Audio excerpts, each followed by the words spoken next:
One of the things that really helped me when I was on my journey originally of becoming a full-time wedding photographer was repetitiveness and doing things over and over and over again. That was really, for me anyway, everybody learns differently, but that was how I learned, and it was probably the most helpful thing.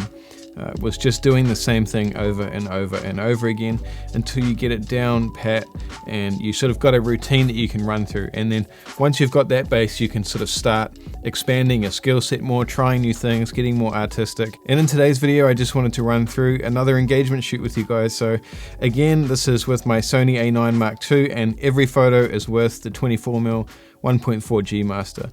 None of them are in crop mode or anything like that. It's all 24mm. One thing I noticed about this couple is that when they're uncomfortable, they have really nice natural smiles, and a lot of people are like that.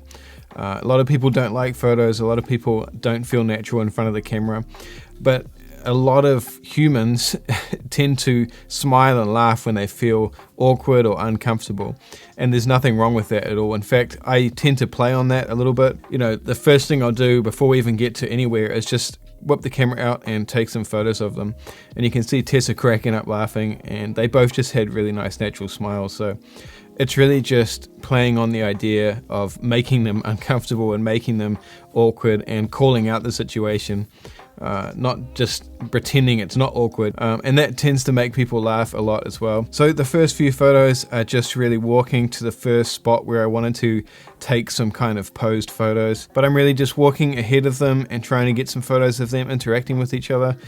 You guys would have heard me say before in past videos that I usually tell all my couples not to look at me. Don't feel like you have to look at me if I'm holding the camera up in front of you. Just chat to each other, and unless I ask you specifically to look at the camera, just don't feel like you have to do that at all. And I do find that instantly brings a little bit of chill to everybody, and they can feel like they can relax a little bit. And then I kind of just stick with a really nice simple pose for the first one, which is just stand side by side, look at me, look at each other. Really the only thing I usually have to do with this kind of shoot is just tell the guy to put his hand in his pocket. Otherwise it just kind of, I don't know, men don't know what to do with their hands most of the time. I'm the same. So it's just little cues like that can make the photos look really nice and natural. Otherwise I didn't tell these guys to do anything other than stand there where I wanted them to, take a photo looking at me, look at each other, and then I got a little bit closer, and you know, because I knew if I'd gotten closer they would feel again a little bit uncomfortable and they'd probably crack up laughing, so which is exactly what happened. So we got some of those cute photos. As we were walking along, I'm just chatting about, you know, whatever the subject is, whether it's work or, you know, usually wedding planning or just funny things that have happened since I met them last time. And yeah, I just tell them, I know, I think it's a Kiwi thing, a lot of couples don't hold hands or anything here, but I'll want some photos of them kind of looking, you know, close, but without making them feel like they're uncomfortable and it's not something that they would usually do, because I don't want them to look at their photos and think, oh, that's not us. So generally what I'll say to cue this is, guys, just hold hands or link arms or whatever you guys usually do. And, you know, from there, they'll kind of automatically attach themselves together and we'll just continue on walking. We ended up getting to this little lake area, and I was planning to cross over the river and walk down to the beach, but it was a little bit deeper, so we had to go back and turn around. And then eventually we made our way onto the beach, and again, a lot of movement, a lot of you know, interacting with each other, and like these photos here where they were just talking and I just said look at each other again, and then I just thought it was cool where the light was coming from, so I told them just both to look down the beach.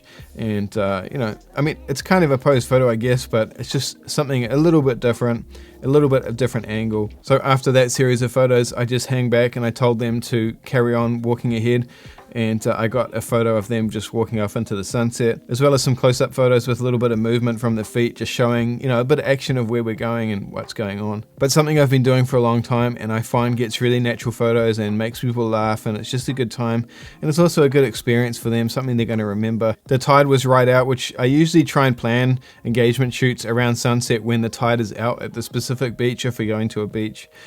And we go out to where the water is all glossy from the waves, and I just tell them to practice their first dance. Usually I'll have my phone in my pocket, so I'll ask them what the first dance song is and I'll play it on Spotify or whatever, just so they have something to go by. And yeah, it's just a really special moment, and they always seem to really love it, and they're always talking about how much fun it was. So once we've gone through that first dance sequence, I'll just tell them to come in real close together and like get real tight in there. I'll tell them, no, don't mess around, cuddle like you mean it, you know, get in there. And then I told Mark just to flip around and give her a big cuddle from behind, keep her warm. And you'll see the one trick, which I usually do.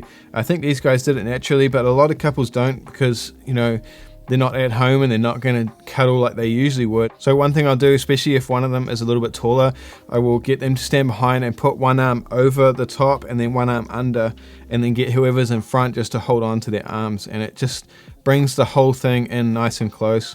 And then you can just tell whoever's standing behind just to dig their face into their neck and give them a sniff or something like that, something to make them laugh. And again, it's just about interacting with each other. And yeah, and then we'll just carry on walking.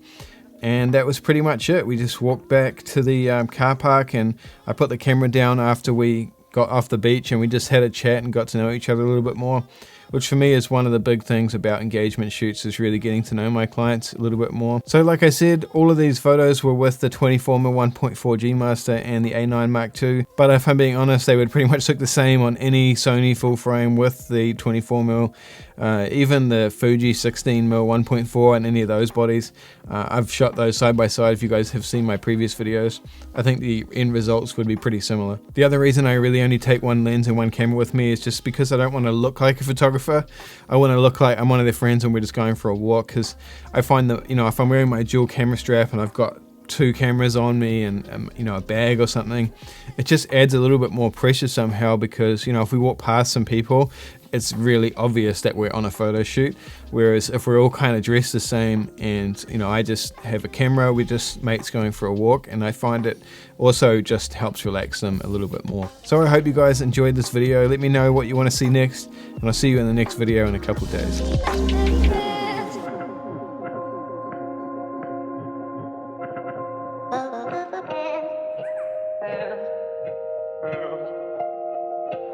Oh,